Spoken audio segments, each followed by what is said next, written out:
Welcome to Zee Telugu news market watch. February 28 పైకాన్ release అయిపోయింది, listing అయింది. తర్వాత మైనింగ్ జరుగుతుంది. ప్రజెంట్ అక్యుములేట్ చేసుకునే వాళ్ళు చేసుకుంటున్నారు, సెల్ చేసే వాళ్ళు సెల్ చేస్తున్నారు, బై చేసే వాళ్ళు బై చేస్తున్నారు. ప్రజెంట్ పైకాన్ అప్డేట్ ఏంది? మనతో పాటు క్రిప్టో ఎడ్యుకేటర్ రాజేష్ గారు ఉన్నారు. Hi sir. హాయ్ రవి గారు. సార్ మీరు ఆరోజు చెప్పారు లిస్టింగ్ గురించి, క్రిప్టో పైకాన్ గురించి అయితే చెప్పారు. ప్రజెంట్ పైకాన్ స్టేటస్ ఏంటి సార్? పైకాన్ స్టేటస్ వచ్చేసి గుడ్ అని చెప్పాలండి. ఓకే. అంత ముందు వీడియోతో పోల్చుకుంటే ఓకే, మనం వీడియో చేసినప్పుడు $0.7 దగ్గర, అంటే $3 లిస్ట్ అయినా లిస్టింగ్ అంటే అక్కడ దాకా వెళ్ళి తగ్గుతూ $0.7కు పడిపోయింది. ప్రజెంట్ $0.7 ఉన్నది, పడిపోయింది అప్పుడు. కానీ ప్రజెంట్ అది కాదు, ప్రజెంట్ $2 దగ్గర ట్రేడ్ అవుతుంది. అంటే మళ్ళీ పెరిగింది. అక్కడ ఎవరైతే పొజిషన్ తీసుకున్నారో వాళ్ళు డబుల్ అయింది ఇప్పుడు యాక్చువల్గా. ఓకే.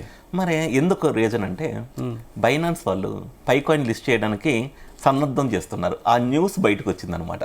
బైనాన్స్ అనేది బిగ్గెస్ట్ క్రిప్టో ఎక్స్చేంజ్. వాళ్ళు ఎప్పుడైతే ఏమైనా కాయిన్ పట్టుకొని లిస్ట్ చేస్తారో తప్పకుండా దాని ప్రైస్ ఎఫెక్ట్ అనేది ఉంటుంది. ఓకే.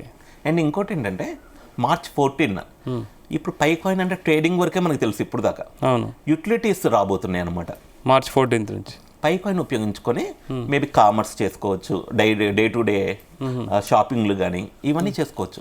అంటే ఎక్కడ ఇది అంటే మన దగ్గర ఉందా? మన దగ్గర అయితే ఇంకా అవకాశం తక్కువ అండి. ఫారెన్లో చాలా మా ప్రాజెక్టులు క్రిప్టోని యాక్సెప్ట్ చేసి ట్రావెల్ ఏజెన్సీస్ ఉంటాయి, అంటే ఫ్లైట్స్ బుక్ చేసుకునే కానీ, హోటల్స్ యాక్సెప్ట్ చేసే కానీ ఎన్నో ఉంటాయి. ఈ కామర్స్, దాని తర్వాత ఎలక్ట్రానిక్ గూడ్స్ కానీ ఇవన్నీ తీసుకునేటట్లు కొన్ని అవైలబిలిటీ రాబోతున్నాయి యూటిలిటీస్. ఓకే. పై యాప్స్ ఎంత డెవలప్ అయితే ఈ పై కాయిన్ యూసేజ్ అనేది కూడా అంత డెవలప్ అయిందండి. పయోనీర్స్ రివ్యూ ఎలా ఉంది సార్? పైనీర్స్ రివ్యూ మధ్యలో డల్ అయ్యారు, ఇప్పుడు మళ్ళీ $2 రాంగ్లోనే హ్యాపీ అయ్యారండి. అవునా? అయితే నిజం చెప్పాలంటే 2.7 దాకా వెళ్ళింది, 2.93 దాకా వెళ్ళింది. క్రిప్టో మార్కెట్ ఏమైందంటే కొలాప్స్ అయింది మధ్యలో. ఓకే. నిన్నటి నుంచి ఎప్పుడైతే ట్రంప్ గారు అనౌన్స్ చేశారు టారిఫ్స్ మళ్ళీ చైనా మీద ఇంకో 10% పెంచుతున్నాం, యూరోపియన్ కంట్రీస్ మీద మళ్ళీ ఇది ఇస్తున్నామని ఎప్పుడైతే ఆ న్యూస్ వచ్చిందో, ఏ న్యూస్ వచ్చినా ప్రపంచంలో వార్ వచ్చినా, ఏమన్నా ఇలాంటి ట్రేడ్ వార్ న్యూస్ వచ్చినా ఫస్ట్ ఎఫెక్ట్ అయ్యే ఫీల్డ్ క్రిప్టో ఫీల్డ్. ఓకే. అందుకనే దీన్ని హైలీ వాలటైల్ అండ్ అన్రెగ్యులేటెడ్ అంటారు అనమాట. ఓకే. మన దగ్గర ఉన్న డబ్బులతో ట్రేడింగ్ చేస్తే బాగుంటుంది, కానీ చాలా మంది అప్పులు తెస్తారు. ఓకే. అవి మానుకోవాలి. మన ఎక్స్చేంజ్లో డబ్బు వడ్డీ అంటే మీకు ఎలా ఇస్తారంటే సార్, ఎక్స్చేంజెస్లో మీ దగ్గర $1000 ఉంటే 50 టైమ్స్తో అంటే $50,000తో కూడా మీరు ట్రేడింగ్ చేసుకోవచ్చు. లివరేజెస్. ఇక్కడ ప్రాబ్లం ఏంటంటే మీరు అనుకున్నట్లు మార్కెట్ వెళ్తే మీరు బాగానే ఉంటుంది. ఓకే. ఇలాంటి న్యూస్ మీరు నిద్రపోయినప్పుడు వచ్చింది, లివరేజ్ మీ క్యాపిటల్ అన్ని పోతాయి, లిక్విడిటీ అయిపోయింది. ఇంకా లిక్విడిటీ చేసుకుంటే మళ్ళీ ఫండ్ ఉండాలి. ఓకే. సో ఇక్కడ చాలా మంది క్రిప్టో ఇన్వెస్టర్స్ ఈ మధ్యలో సతమతం అవుతారండి. ఓకే. నిద్రపోయిందాకా బాగుంటుంది పొజిషన్, నిద్రపోయి లేచేసరికి జీరో అయిపోయింది. ఇప్పుడు ఆల్రెడీ బై చేసి ఉన్న వాళ్ళు హోల్డ్ చేసి ఉంచాలా సార్ పైకాయిన్స్? పైకాయిన్ యాక్చువల్గా ఏంటంటే అండి, మధ్యలో చాలా మంది సెల్ చేసుకున్నారు, ఇప్పుడు మళ్ళీ కొంటున్నారు, బైబ్యాక్ చేస్తున్నారు. ఎందుకంటే బైనాన్స్లో లిస్ట్ అయితే మినిమం ఇంకా $5 to $10 అయిద్దన్న ఎక్స్పెక్టేషన్స్తోనే ఉన్నారు. మేబీ ఈ ప్రాసెస్లో మళ్ళీ బైనాన్స్లో లిస్ట్ అయిన తర్వాత కూడా ఇక్కడ ఎవరైతే కొన్నారో అక్కడ అమ్ముకోవడానికి కూడా ఛాన్స్ ఉంది. అంటే రెండు వైపులు, కత్తికి రెండు వైపులు పదునమాట. ఇది ఎప్పుడు స్టెబిలైజ్ అయ్యింది అంటే ఇంకా టైం పట్టింది. టైం వెళ్తూ ఇంకొంచెం విజిబిలిటీ అనేది రావాలి పై నెట్వర్క్లో కూడా. ఎవరి హోల్డర్లో ఎన్ని పై కాయిన్స్ ఉన్నాయి, క్రియేటర్స్ పై కాయిన్స్ ఏ వాలెట్స్లో ఉన్నాయి, వాళ్ళు ఎంత సెల్ చేస్తున్నారు, సెల్ చేస్తే డంపు ఎక్కడి నుంచి వస్తుంది, ఒకవేళ అబ్జర్వేషన్ చేస్తూ ఉండాలి. అప్పుడే కానీ ఈ పైకాయిన్ ఫ్యూచర్ అనేది ఇంకా విజిబిలిటీ అనేది కొంచెం మిస్ అవుతుందండి. అంటే పైకాయిన్ కమ్యూనిటీ పరంగా very very strong, there is no doubt. Strong ఉండబట్టే అసలు అంటే కమ్యూనిటీ ఏమైనా తగ్గిందా సార్ ఆఫ్టర్ లిస్టింగ్? లేదు, ఇంకా పెరిగింది.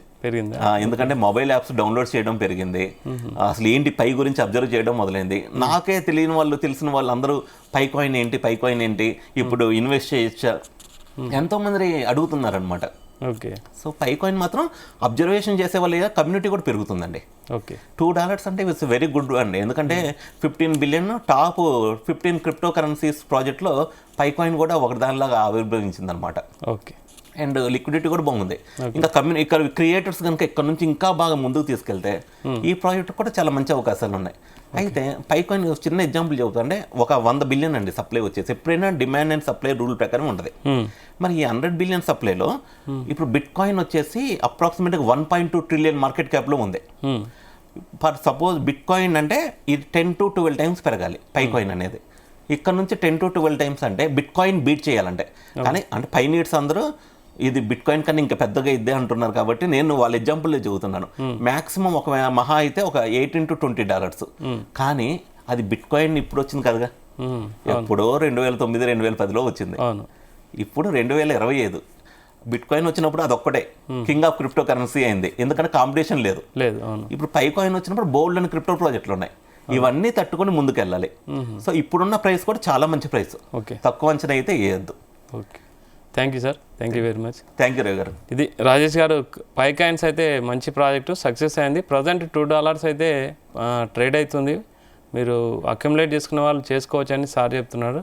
అండ్ నెక్స్ట్ కూడా అది March 14 తర్వాత ట్రేడ్లోకి వెళ్తుందని ఒక విషయం చెప్పారు.